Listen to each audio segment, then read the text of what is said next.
3장 15절에 보시면요,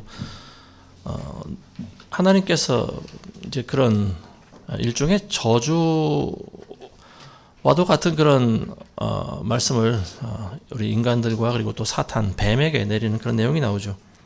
근데 그 중에 일부 중에 하나가 뭐냐면, 내가 너와 여자 사이에 또 내 씨와 그녀의 씨 사이에 저기를 두리니 그녀의 씨는 너의 머리를 부술 것이요 너는 그의 발꿈치를 부술 것이라.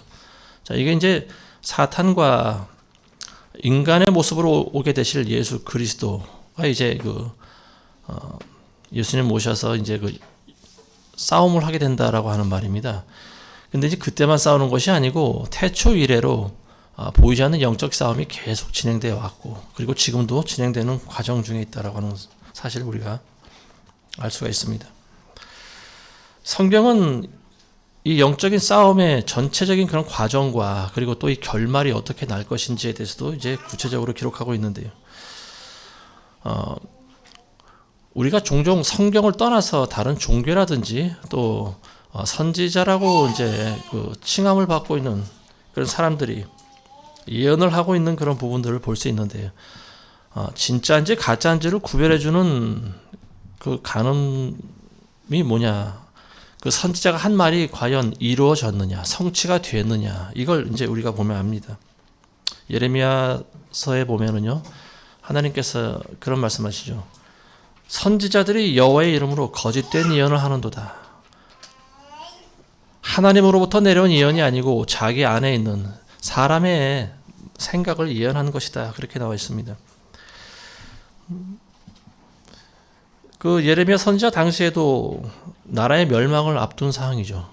그러니까 마지막 때라고도 볼 수가 있습니다. 그 당시 상황도 어찌 보면은 이스라엘의 이제 멸망을 눈앞에 두고 있는 상황인데, 그때 많은 선지자와 제사장들 그리고 뭐 이런 율법사들이 거짓된 예언을 많이 했다라고 하는 것을 이제 우리가 알 수 있는데요.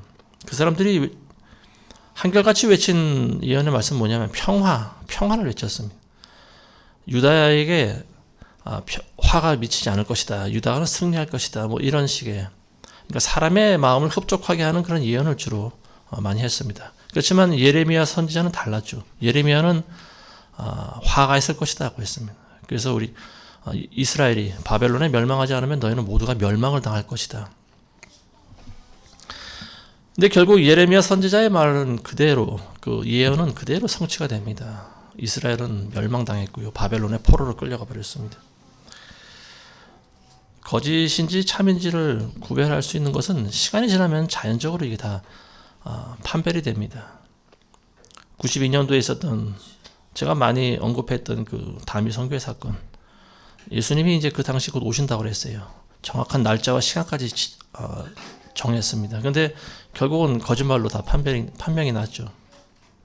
그리고 지금도 많은 그런 거짓과 이단, 사이비들이 지금도 많은 이 재림과 관련된 많은 그런 종말적인 예언을 하고 있는데, 우리는 그런 부분에 대해서는 귀담아 들을 필요가 없다라고 보여집니다. 지금이 종말의 때이고, 이런 징조를 통해서 예수님의 오심을 우리가 아는 것으로 좋게 해요. 더 이상 우리가 세부적인 걸 들어가다 보면은, 그래서 뭐 어쩌라는 겁니까? 예수님이 언제 오신다는 것을 아는 거하고 여러분들의 영적인 상태하고는 크게 상관이 없어요. 왜냐하면 여러분들이 먼저 하나님 나라에 합당한 자가 되어야 되기 때문에 그렇습니다. 예수님이 언제 오시는 건 별로 중요하지 않아요.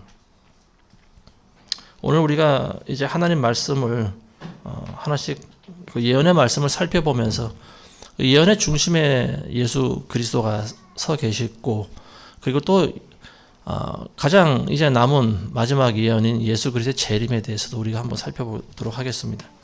그래서 모든 성경의 예언의 초점이 예수님에게 향해 있고, 또 예수님과 관련된 예언이 구약에서는 이제 다 성취가 됐고, 남아있는 예언은 요한계시록에 나와 있는 마지막 때 대환란의 예언, 그리고 예수 그리스도의 재림과 관련된 부분들, 이런 것들이 이제 아직 남아있는데, 그러다 보니까 남은 그 성경의 부분들을 나름대로 해석하기 위해서 많은 그런, 물론 그 가운데는 모두가 다 거짓 선지자라고 볼 수 없는 사람들도 있지만요. 어쨌든 참으로 그 범위를 넘는 예언을 하는 사람들도 많이 있는 것 같아요. 근데 우리가 그런 부분에 대해서 마음이 흔들리거나 두려워하거나 그럴 필요가 없다라고 하는 것을 저는 말씀드리고 싶습니다.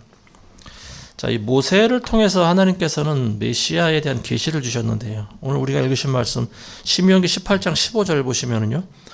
주 너의 하나님께서 내 가운데로부터 내 형제들 가운데 나와 같은 한 선지자를 내게 일으키시리니 너희는 그에게 경청할지니라. 모세에게 주신 하나님의 말씀 가운데 한 선지자가 장차 나타나게 될 텐데 그게 바로 예수님이라고 하는 사실입니다. 근데 하나님께서는 그 장차 나타나게 될 그 선지자에게 너희는 복종하라고 그랬어요. 그런데 예수님이 오셨을 때 이스라엘 백성들은 어떻게 했습니까? 그에게 복종하지 않았죠. 그리고 그를 오히려 이단의 괴수로 몰고 그리고 십자가에 못 박아 죽여버렸습니다. 자, 신명기 29장 29절에도 보면요. 감춰진 일들은 우리 하나님께 속하나 나타난 일들은 영원히 우리와 우리의 자손에게 속하나니 이는 우리로 율법의 모든 말씀을 행하게 하려 하심이라. 자, 여기서 보면 감춰진 일들과 나타난 일들에 대해서 이야기를 하고 있습니다. 이게 뭐냐면 예언의 말씀이 이제 성취된다라고 하는 거예요.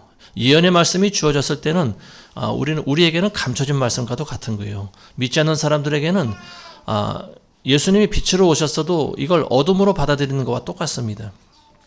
근데 때가 되면은 우리가 몰랐던 부분이 이제 점차로 벗겨지고 우리가 알게 되는 그런 때가 있다라고 하는 거죠. 그리고 지금이 그런 때 중에 하나가 아닌가 싶습니다. 이미 나타난 일들, 성경에 기록된 일들은 이미 나타나 있는 일들이죠. 그리고 이 일들은 이 시대를 살아가는 우리에게도 모두가 다 교훈이 되는 말씀이고 아멘이 된다는 사실을 여러분들 믿으시 바랍니다. 자, 그리고 이사야가 이제 메시아에 대해서 예언을 했는데 사실 이사야만큼 그리스도에 대한 예언을 많이 한 그런 선지자도 없어요. 이사야서 52장 오늘 읽으신 말씀 보면요. 내 종이 현명하게 처리하리니 그가 높임을 받고 격찬을 받아 지극히 높이 되리라. 예수님에 대한 언급을 하는 거죠. 그리고 많은 사람들이 너를 보고 놀랐듯이 그 용모가 다른 사람보다 많이 상했고 그의 모습이 사람의 아들들보다 더 상하였다. 자, 이제 십자가의 순환, 모진 고통을 당하고 났을 때 그 모습을 언급한 거예요. 그리고 그가 많은 민족들을 뿌릴 것이라. 왕들이 그를 보고 입을 다물 것이니 이는 그들에게 전해지지 아니한 것을 그들이 볼 것이며 그들이 듣지 못했던 것을 생각할 것임이라.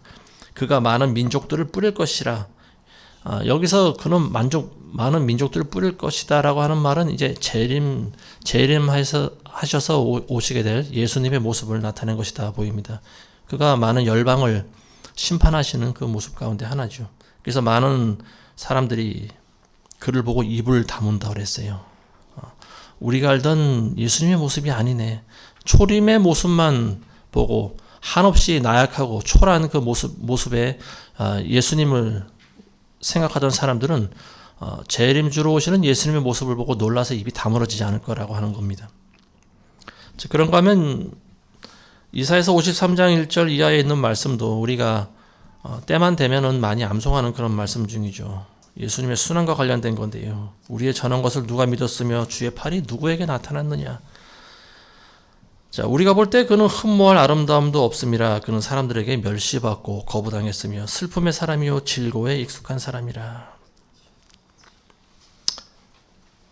이제 우리가 암송하고 있는 말씀이지 않습니까? 이 부분은 실로 그가 우리의 질고를 지고 우리의 슬픔을 지었는데도 우리는 그가 형벌을 받아 하나님께 맞으며 고난당한 줄을 생각하였도다. 그러나 그는 우리의 허물로 인하여 상처를 입었고 우리의 죄악으로 말미암아 상하였도다. 우리의 화평을 위한 징계가 그에게 내려졌고 그가 맞은 채찍으로 우리가 치유함을 받았도다. 예수님에 대한 언급입니다. 근데 이 이사야 선지자가 한 예언의 메시지는 예수님이 태어나시기 전 무려 700년 전에 한 예언입니다. 굉장히 놀라운 일이에요. 하나님으로부터 오지 않았다라고 하면요, 이 예언이 결코 이루어질 수가 없는 부분이죠. 참 신비롭고 놀라운 이 예언을 이사야 선지자가 했는데요. 어떻게 하나님의 아들이 사람의 모습을 입고 이 땅에 오실 수가 있을까? 자기 입술을 통해서 나온 예언의 메시지지만 이사야도 아마 이 사실을 믿기 어려웠을 거라고 보여집니다.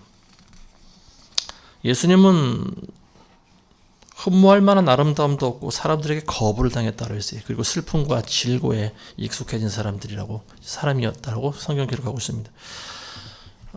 심지어는 이제 예수님을 낳았던 마리아와 그리고 그의 아버지, 그의 형제들, 예수님의 가족들조차 예수님을 인정하기를 좀 힘들어한 부분들이 있었죠. 그래서 예수님이 한참 사역하실 때도 이 마리아와 형제들이 찾아와서 예수님을 만류한 적이 있습니다. 자칫 잘못하면은 이 서기관과 바리새인들, 율법사들, 대제사장들 이런 사람들이, 이런 율법주의자들이 눈을 시퍼렇게 뜨고 있는데 말 한번 잘못하면 언제 목숨이 날아갈지도 모르는 그런 상황이기 때문에 이 가족들은 항상 노심초사하면서 애를 태웠다라고 하는 거죠. 근데 어쨌든 예수님께서는 어린 양으로 이 땅에 오셨고 우리 인간들의 죄악을 감당하기 위해서 하나님께서는 예수님을 십자가에 못 박는 것을 허락하셨습니다. 예수님이 태어나시기 6개월 전에 예수님의 그 오심을 예고한 사람이 있었죠. 그 사람이 바로 세례 요한인데요. 이 세례 요한은 예수님과 친척지간이에요. 먼 친척지간입니다. 예수님의 호적상 아버지죠. 예수님을 직접 낳은 사람은 아니지만 아버지였던 요셉이 유다 지파 사람이었습니다. 그리고 마리아도 유다 지파 가문의 여인이었고, 마리아가 잉태하기 전에 천사의 예고를 받고 엘리사벳을 찾아가는데요. 이 엘리사벳은 당시 이 세례 요한을 뱃속에 이미 가지고 있었습니다. 잉태한 지 6개월 정도 지났었어요. 엘리사벳이라고 하는 여인은 아론 지파, 레위 지파의 아론의 딸들 가운데 하나라고 나와 있습니다. 그러니까 제사장 가문이 레위 지파로 대대로 내려오지 않습니까? 그러니까 이 사가랴의 아내였던 엘리사벳, 이 둘은 레위 지파였고 마리아와 요셉은 유다 지파였어요. 그러니까 이 두 가문 간에 이제 친척 시간이었다라고 하는 사실을 알 수가 있는데요.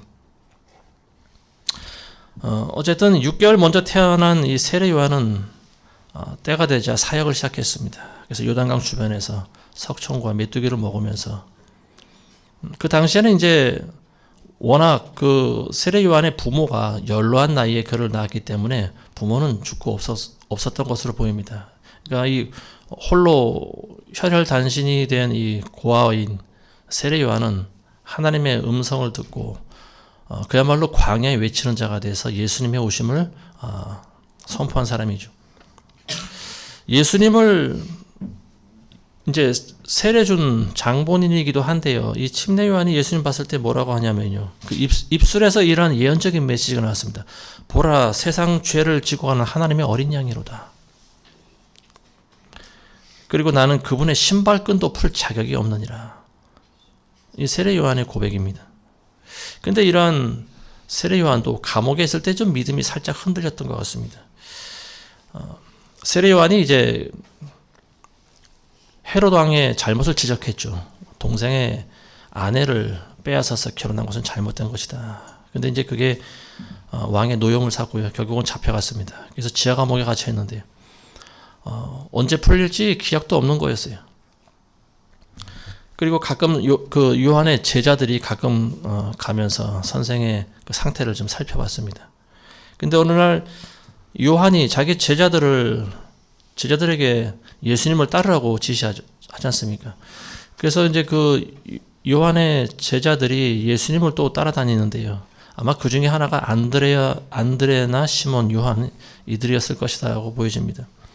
근데 그 요한의 제자들이 지하 감옥에 와서 요한의 그 상태를 살필 때, 안부할 때 요한이 제자들에게 그렇게 예수님한테 물으라고 시켰어요. 당신이 오실 그분입니까? 아니면 우리가 또 다른 분을 기다려야 됩니까? 이게 뭐냐면 당신이 성경의 예언이 성경의 선지자들이 기록한 메시아가 당신이 맞습니까? 아니면 우리는 또 다른 분을 기다려야 됩니까? 이 세례 요한의 입장에서는 굉장히 마음이 좀 답답한 거죠. 내가 메시아의 오심을 위해 내가 사역을 하고 외쳤는데 나는 감옥에 갇혀 있고, 그리고 예수님이 하신 일들을 제자를 통해서 듣다 보니까 유대인의 왕으로서 과연 저분이 합당한가라고 하는 마음에 살짝 의심이 들어오기 시작했습니다. 이제 왜 그랬냐면은 이제 예수님이 하신 사역 때문에 그런 거죠. 이 세례 요한도 당시 예수님의 제자들과 별반 다르지 않은 생각을 했던 것 같습니다. 유대인의 왕이라고 하면 좀 보다 거창하고 좀 능력 있는 그런 일을 해야 되지 않을까. 먼저는 헤롯 왕을 심판을 하고 그리고 자기가 그 왕위에 올라앉게 되지 않을까. 어떤 그런 정치적인 생각도 했던 것 같습니다. 근데 예수님이 하신 일은 전혀 다른 일이죠. 세리와 창녀들과 같이 밥을 먹기도 하고 병자를 고치기도 하고 또 가난한 자들에게 복음을 전하기도 하고, 이 세례 요한으로 눈으로 봤을 때 좀 약간 이분이 정말 유대인의 왕이 맞는가라고 하는 의심 살 만한 일들이 있었다라고 하는 거예요. 그 제자들의 질문을 듣고 요한이 나에게 이렇게 했다라고 하는 그 말에 대한 대답으로 예수님이 이렇게 말씀하시죠. 소경이 보며 절름발이가 걷고 문둥병자들이 깨끗해지고 귀머거리들이 들으며 죽은 자들이 일어나고 가난한 자들에게 복음이 전파된다 하라.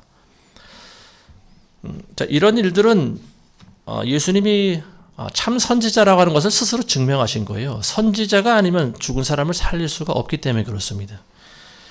그리고 그 뒤에 한마디 더 붙여서 하신 말씀이 있는데 그게 뭐냐면요. 나로 인해 실족하지 않는 자는 누구나 복이 있도다. 나로 인해 실족하지 말라고 하는 말입니다. 감옥에 갇혀 있는 요한에게 간접적으로 하신 말씀이에요. 지금 나 때문에 고난을 당하고 있지만 실족해서는 안 된다라고 하는 말입니다. 세례 요한이 예수님을 두고 그런 말씀하신 적이 있죠. 그는 흥하여야겠고 나는 망하여야 되리라.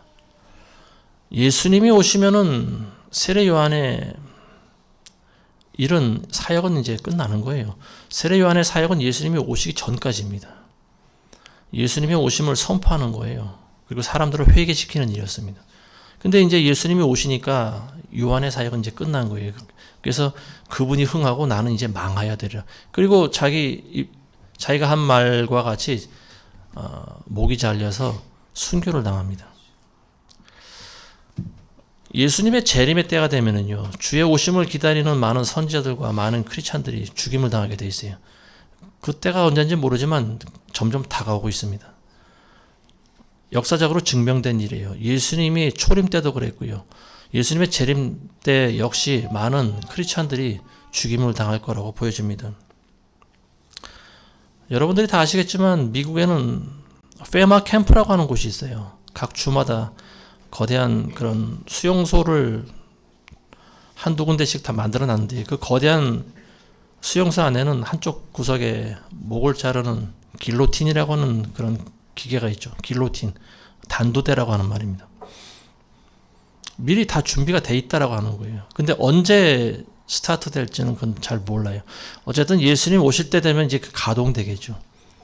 참된 크리스찬들, 아마 그때 가서는 우리 그리스도인들을, 저 사람들은 이상한 벌레 취급하면서 전염병을 퍼뜨리는 자든지 아니면 이단의 괴수들이든지 어쨌든 사회에 악을 끼치는 그런 해를 끼치는 그런 범법자들 이런 식으로 우리를 분류해 나가려고 봅니다. 예수님께서는 세례 요한을 칭찬하셨는데 여자에게서 난 자 중 가장 훌륭한 자다 그런 말씀하셨습니다. 그렇지만 천국에서는 가장 작은 자라도 그보다 더 크다. 의미 있는 말씀하셨죠.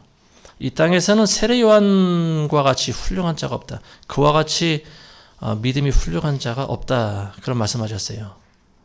그렇지만 천국에서는 가장 작은 자보다 작다라고 하는 거예요. 왜 그럴까요? 왜 그런 말씀을 하셨을까요? 천국에서는 믿음이 이미 성취된 거나 다름이 없죠. 히브리서에 나와 있는 믿음이라고 하는 것은 믿음은 바라는 것들의 실상이요 보지 못하는 것들의 증거라고 그랬어요. 근데 천국에 올라가면은 실상을 다 볼 수 있는 거예요. 눈으로 이미 그 증거를 다 볼 수가 있습니다. 그렇기 때문에 거기서는 믿음이라고 하는 말 자체가 어찌 보면 허용이 되지 않을 수가 있어요. 눈으로 믿음의 실상을 다 보기 때문에 그렇습니다.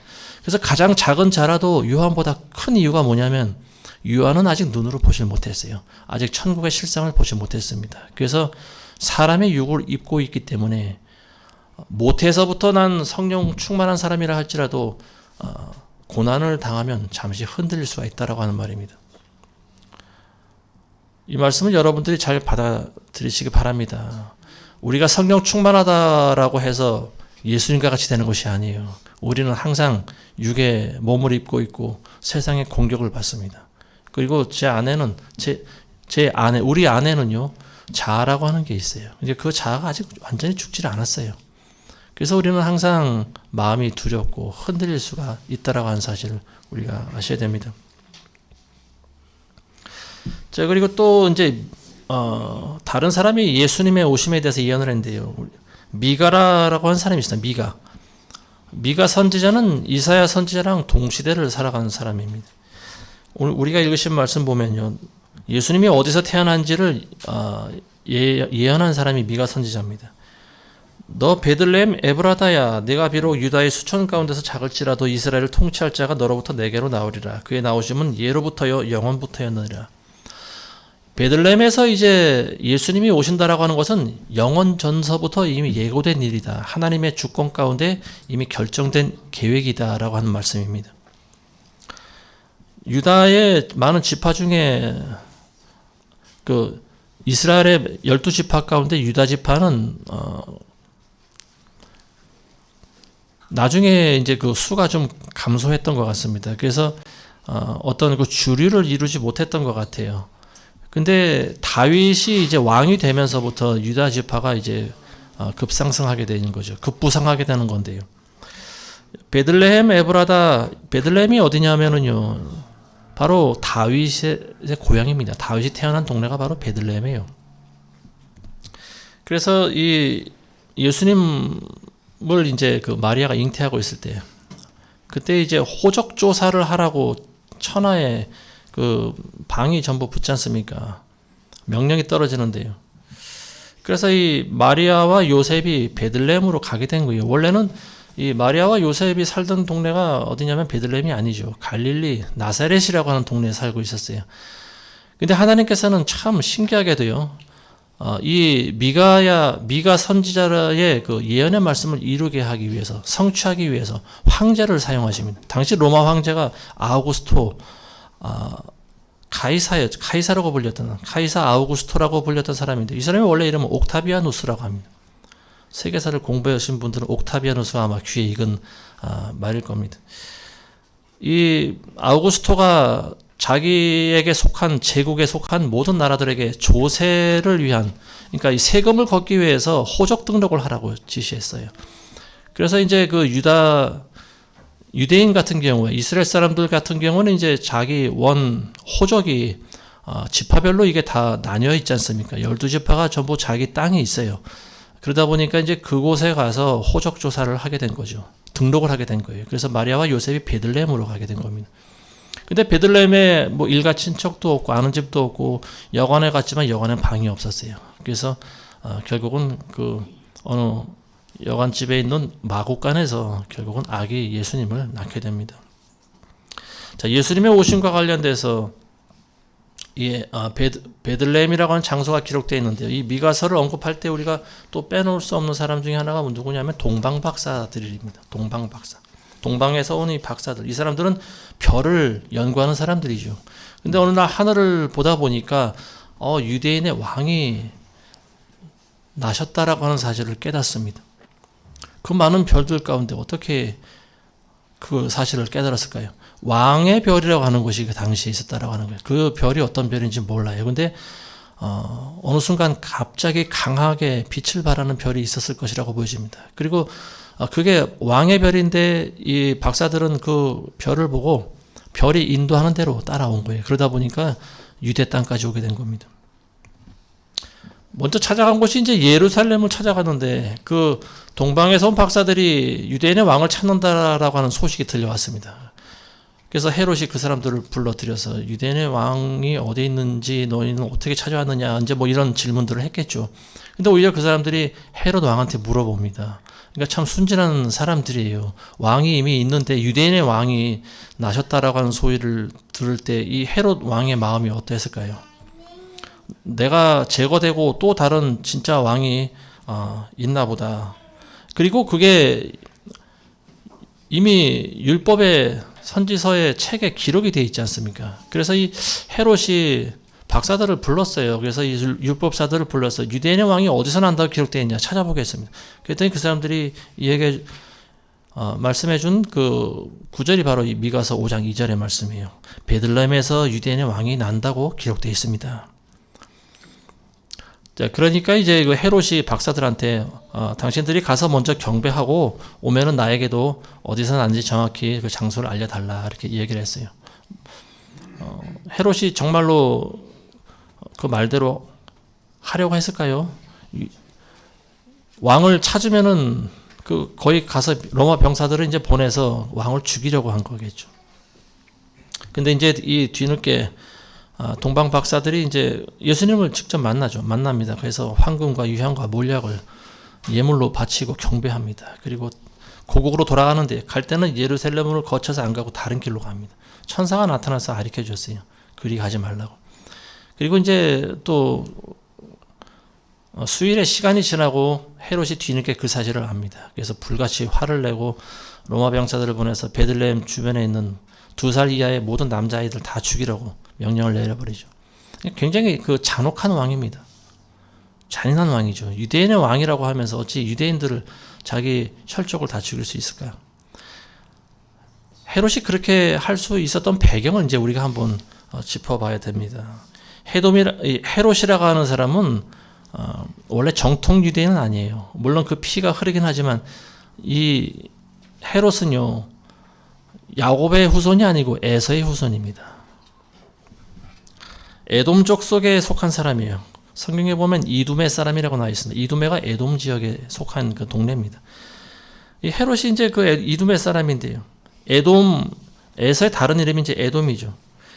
야곱과 에서는 그 어머니 뱃속에 있을 때부터 서로 싸우되지 않았습니까? 근데 결국은 이제 에돔이 먼저 태어나게 되죠. 그래서 형이 되고 야곱이 동생이 되는데요.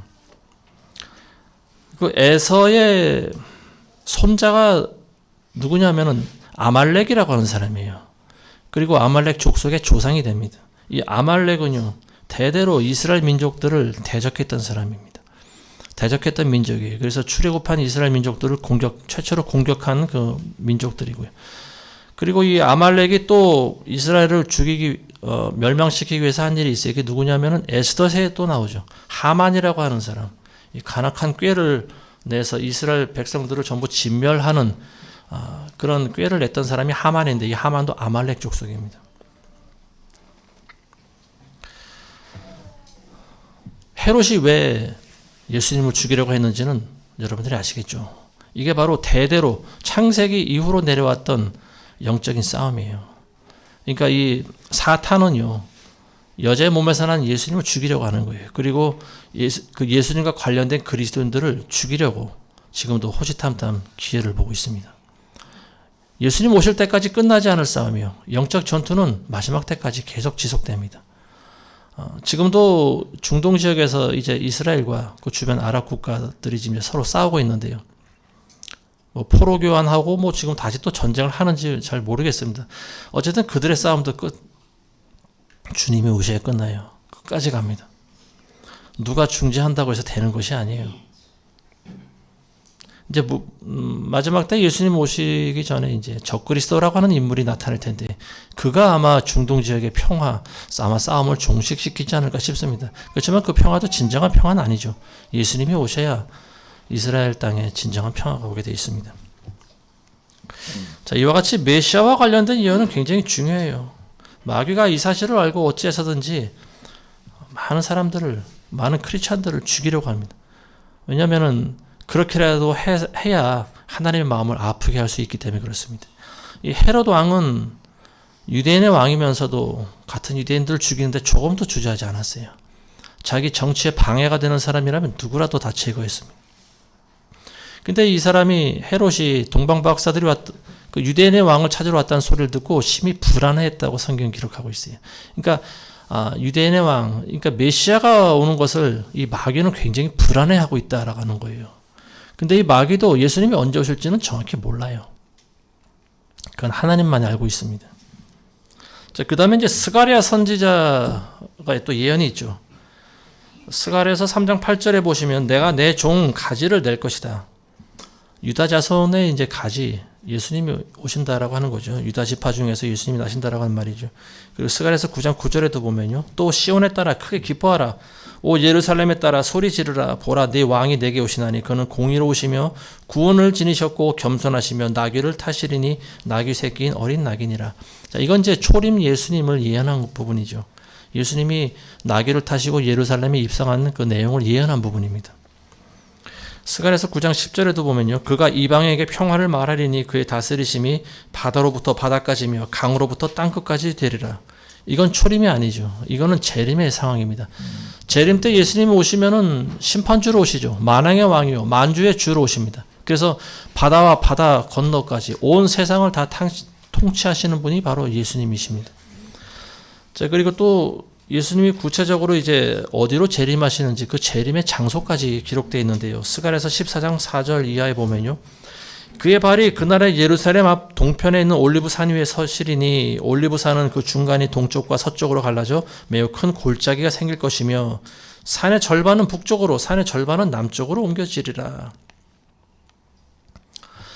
주 나의 하나님께서 오시리니 모든 성도들이 주와 함께 하리이다. 그날에는 빛이 명료하지 아니하고 어둡지도 아니하리라. 그러나 주께 알려질 한 날이 있으리니 낮도 아니요 밤도 아니나 저녁 무렵에 빛이 있게 되리라. 굉장히 세부적으로 예수님의 재림에 대해서 예언한 사람이 바로 스가랴 선지자예요. 예수님이 오실 때 어디 서게 되느냐? 예루살렘 앞 동편에 있는 올리브산 위에 내려온다 그랬어요. 올리브산 위에. 거기에 발을 디딛고 하실지 다른 곳으로 가실지 어쨌든 처음 내리시는 곳이 올리브산 위에 내려오신다 그랬습니다. 아마 그 이전에 그 밑에서는 이제 아마겟돈 전쟁이 한창 벌어지고 있을 텐데 천군 천사와 함께 예수님 오실 때 아마 그들이 이미 다 멸망하지 않았을까 싶습니다. 예수님의 입에서 날랜 검이 나오지 않습니까? 예수님 말씀 한마디면은 살아있는 모든 피조물들은 다 죽는 거예요, 그냥. 어떤 굳이 뭐 핵무기를 쓰든 뭘 쓰지 않든지 간에 생명을 지으신 분의 말씀 한마디면은 사람들은 다 죽게 돼 있어요. 그래서 예수님 오실 때 올리브산 위에 내려오십니다. 그리고 예루살렘으로 입성하시겠죠. 예수님이 오실 때에 대해서도 나와 있는데요. 그때가 언제냐? 낮도 아니고 저녁도 아니다. 땅거미가 질 무렵, 어두워갈 무렵이다라고 하는 걸 이제 기록하고 있습니다. 물론 우리나라는 또 그 당시 또 시간이 다르니까 우리나라는 또 다른 그런 때겠죠. 그렇지만 예루살렘을 기준으로 봤을 때 낮도 아니고 밤도 아닌 이제 밤이 돼갈 땅거미가 질 무렵 저녁 무렵에 예수님이 오신다라고 하는 말입니다. 자, 오늘 말씀 맺겠습니다. 하나님의 모든 말씀, 모든 예언의 말씀은 하나도 땅에 떨어지지 않습니다. 반드시 그 예언의 말씀은 다 성취되게 돼 있어요. 예레미야 21장에 보시면요. 하나님께서는 우리 앞에 생명의 길과 사망의 길 두 길을 두셨다고 나와 있어요. 우리가 주께 항복하고 그리고 순종하면요. 하나님께서는 우리를 생명의 길로 두십니다. 우리를 살려주십니다. 그렇지만 우리가 끝까지 불순종하면 우리는 멸망당하게 돼 있어요. 이게 바로 성경에 있는 모든 예언의 핵심입니다. 너희가 순종하면 복을 얻을 것이요. 불순종하면 화를 입을 것이다. 성경의 예언이 다 이와 같습니다. 그 원리가 바뀌질 않아요. 오늘날 많은 교회들이 다른 길로 가고 있죠. 배교한 교회들이 많이 있습니다. 그래서 하나님께서는 순종하지 않은 교회를 심판하셨다라고 저는 보는데요. 그 중에 하나가 우리가 지난 3년 동안 겪었던 이 팬데믹 그 사건이라고 저는 봅니다. 많은 사람들이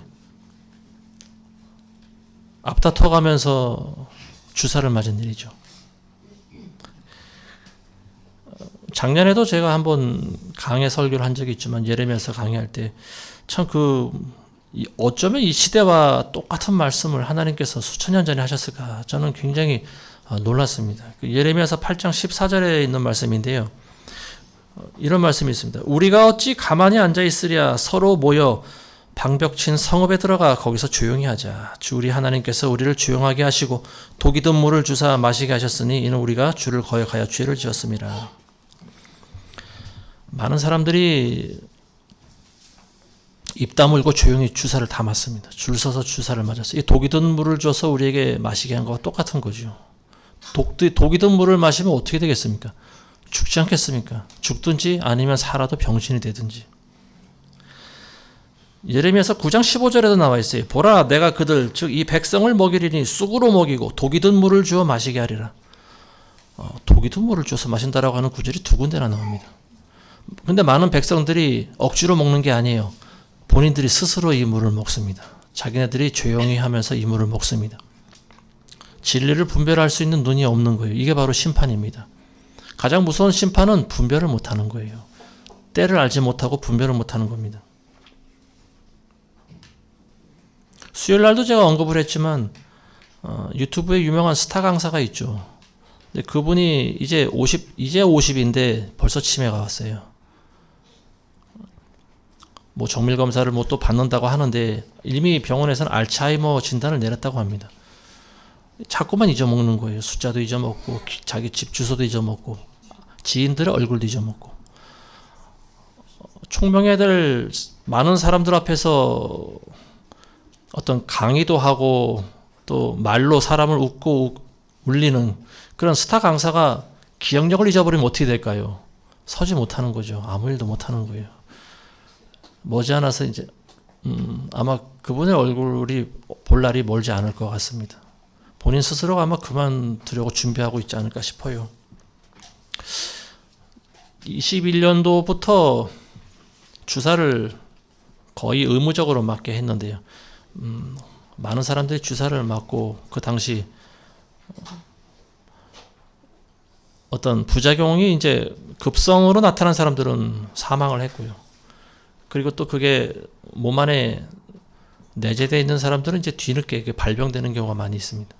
근데 어쨌든 재작년 그 2년 동안은요, 제가 집이든 교회든 어디서든지 항상 앰뷸런스 소리를 하루에도 수차례씩 들었던 그 참으로 참 듣기 싫은 그런 소리를 많이 들었던 때였던 것 같습니다. 주사 맞은 사람들이 걸리는 부작용 중에 하나가 대부분 뇌질환에 많이 걸립니다. 뇌질환과 그리고 심혈관 계통에 부작용을 나타내고 있어요. 그러니까 갑자기 급정지하는 거예요, 심장이. 그래서 제 주변에서도 그런 소리를 가끔 듣습니다. 어린아이도 그렇게 가끔 쓰러져서 정신을 잃는다는 소리를 들은 적이 있어요. 청년도 그렇고. 그전엔 아무런 증상도 없었고 건강했던 사람이에요. 제가 봤을 땐 주사 때문에 그런 것 같아요. 검증도 안 된 주사를 온몸에 사람들이 맞아댄 거예요. 조용히 순종한 거죠. 조용히 맞은 거와 다름없는 거죠. 시키면 시키는 대로 한 거죠. 근데 거기에 대해서 조금도 의심하거나 반발을 하지 않았어요, 사람들이. 지금에 와서야 이제 그런 일들이 뭐 조금씩 드러나고 있는 것 같습니다. 어쨌든 사람들은 좀 깨어나야 돼요. 특히 크리스찬들이 지금 깨어나야 됩니다. 교회에서 진리를 외치지 않으면요, 교회에서 진실을 선포하지 않으면은 많은 사람들이 다 죽어요. 본인도 죽고 많은 사람도 죽습니다. 그래서 맹인된 본인이 먼저 눈을 떠야 돼요. 그래야 다른 맹인들을 인도할 수가 있습니다. 그래서 많은 목사들이 시대를 분별할 줄 알아야 되고 깨어나야 됩니다. 자신의 욕심을 내려놓고 자기가 정말 참 선지자인지 참 목자인지 날마다 회개 자리에 서서 자신을 분별해 보고요. 그리고 사람들을 살리기 위해서 기도하면서 애를 써야 됩니다. 그런 부분이 없으면 다 죽는 거예요. 다 같이 죽는 거예요. 청맹관이라고 하는 말 아십니까? 청맹관이 눈을 뜨고 있는데 보지를 못하는 거예요. 눈뜬 장님이라고 하는 말입니다. 청맹관이라고 하는 말. 오늘날 많은 목자들이 청맹관이가 되어 있어요. 크리스천들은 말할 것도 없고요.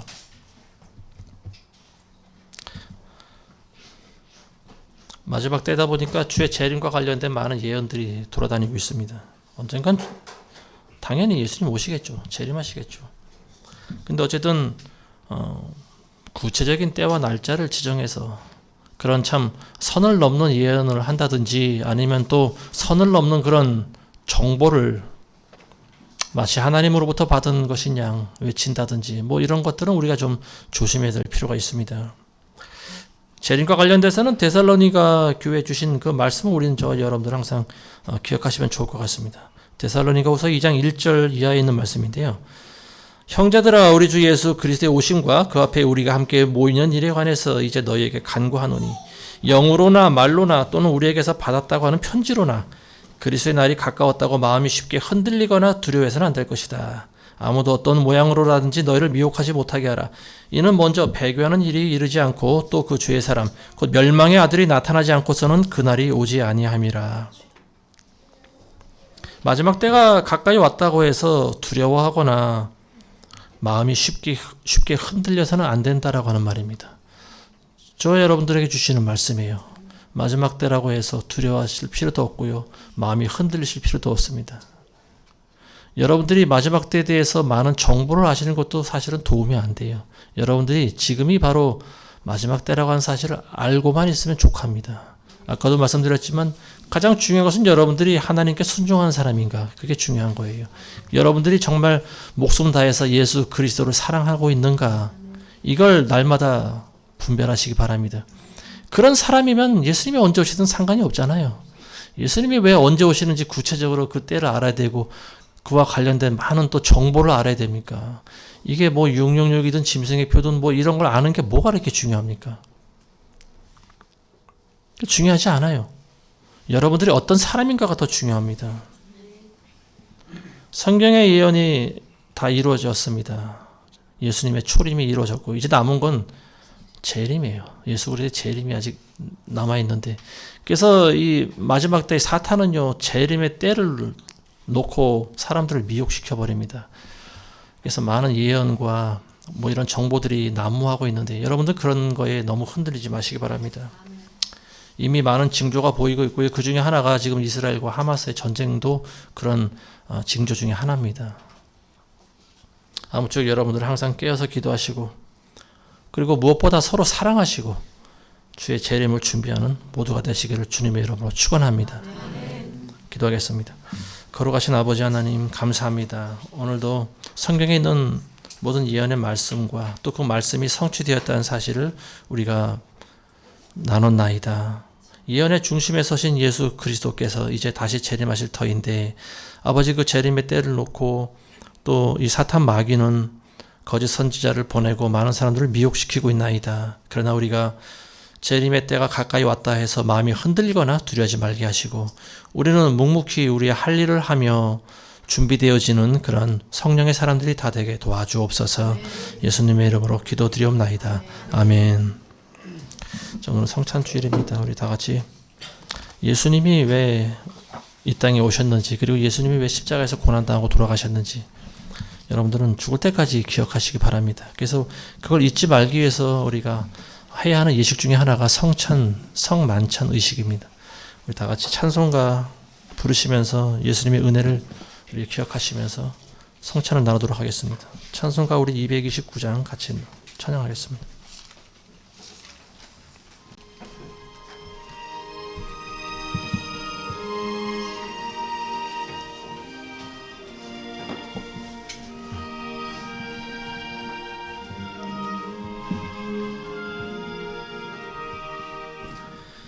아무 흠도 없고